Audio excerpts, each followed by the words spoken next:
Assalamu alaikum. Hello everybody. Welcome to a little bit of everything. Kayton yare. Kusoo dhawaada Kayton yare. Saxaabtay. Maanta waxaan sameynayaa wax la dhaho geed la dhaho borek. Ilmaha quraac ahaan ay u cunaan, casho ahaan ay u cunaan. And I'll be making borek. Is a Turkish pastry. So I have 1 egg here for the sauce. So for the sauce I need 1 egg. And a cup of plain yogurt.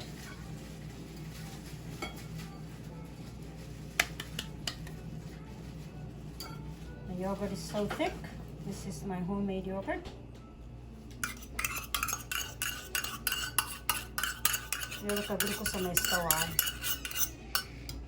Yeah, 1 cup of yogurt and half a cup of oil.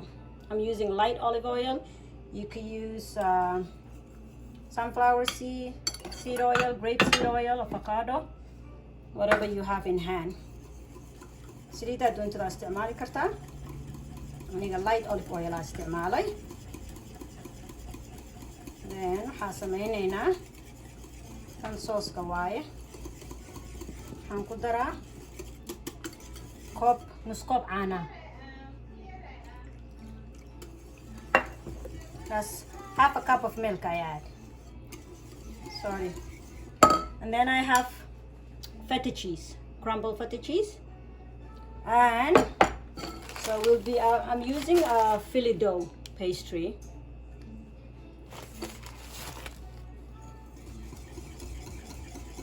So this is our sauce. I'm going to get a spoon.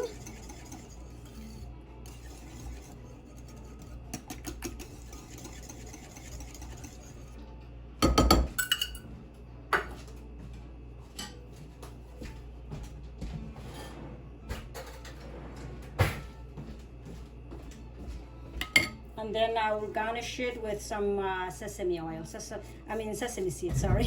Sesame seed aan markaa dhowta ku daraaya. So bas hadda waxaa sameynaynaa kan inta idig sooska.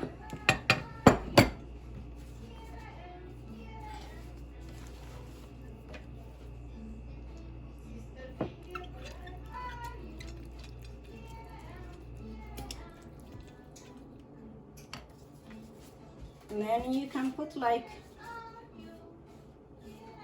you like about 2 or 3 phyllos together. The cheese, we're just gonna put it in the middle. So I will do this, just in the middle like this. I'm gonna cover it later on, everything. I'm not gonna cover it now. So I'll put the sauce.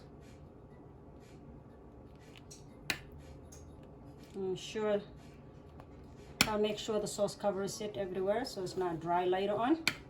Sauce ka dhan inaan si fiican puttigood aan ku wada daboolno waaye. Aan wada gaarsiino.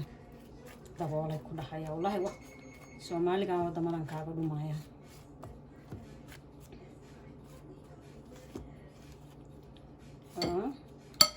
Laba kaloo kalaan saarayaa.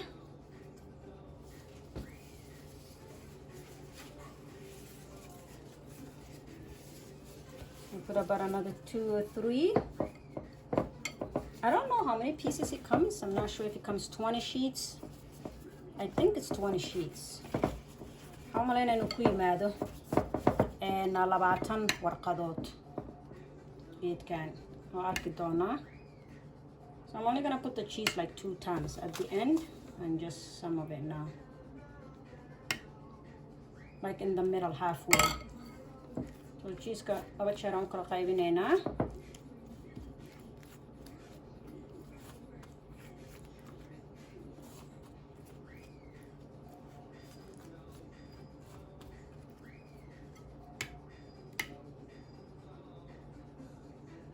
I think for the sauce you might even need half of what I put, maybe half a cup of yogurt. Start with half a cup of yogurt, 1/4 cup of oil, and a 1/4 cup of milk because I think there's going to be enough sauce left. We'll see.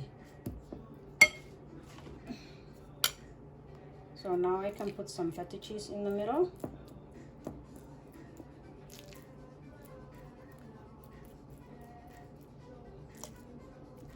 Cheese-na hadda marmarino xoogaa kala gaargaarsiino.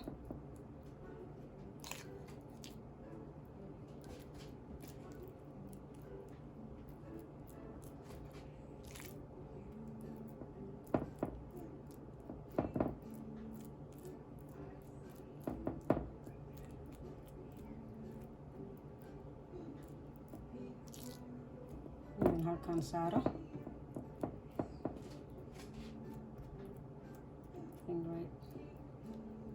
And for the cheese, actually for the filling, you could do spinach filling. You can do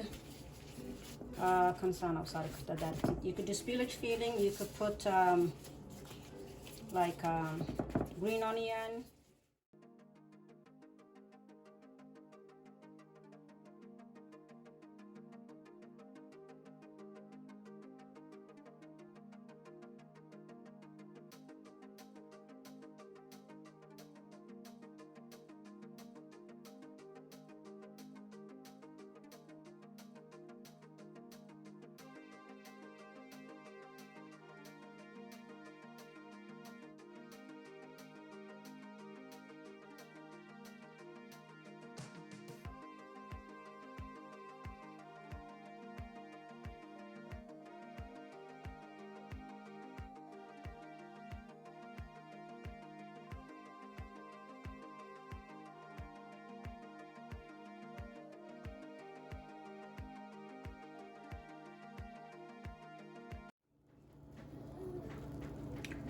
Borekeni wakana. Here's our borek. It's hot right now. When it cools, I will cut it. And it's a bit crunchy, but when it cools, it will be a bit softer. So nice. So it took about actually 35 minutes. Probably 30 will do because it's so crunchy up here. And it's the phyllo. Anyways, phyllo dough comes out crunchy. So marka ka halkan waxaan xogaa inuu qabac ka yahay. Markuu xogaa qaboobo way jilcaysaa. Hadhowta markaan jaro ayaa intusaaya. Waa kaas waa cheese borek. Quraac loo cuni karo. Casriye loo cuni karo. Snack loo cuni karo. There it is. Please like, subscribe, and share. Ha maaminina walaalayaashay inaad dadka la wadaagtaan. Alla isgarab qabto. Subscribe kala hadda yaa lee ceerinina dhinacii dhaafada. Walaalayaashay soo sax maaha? Walaalayaashay. Waxaan moodaa markasta walaalayaasha markaan dumarka kaliya inaan u jeedo. Walaalayaal oo waa jumlo. Walaalayaashay, walaalayaal. Waa kaasa asxaabteena meel kasta aad joogtaan isku daya bal waa kaasa dadka reer Turki joogana hadda waa ogtihiin geedkan adinkaaba nooga fiicanba. Ya salaamu calaykum.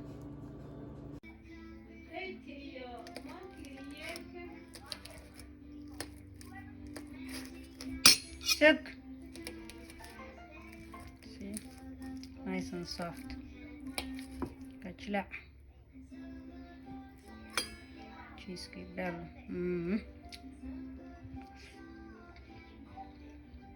MashaAllah. Ilaahay caafimaad. Kuwi ku cuna Allah naga dhigo. Very nice and soft. Crunchy too.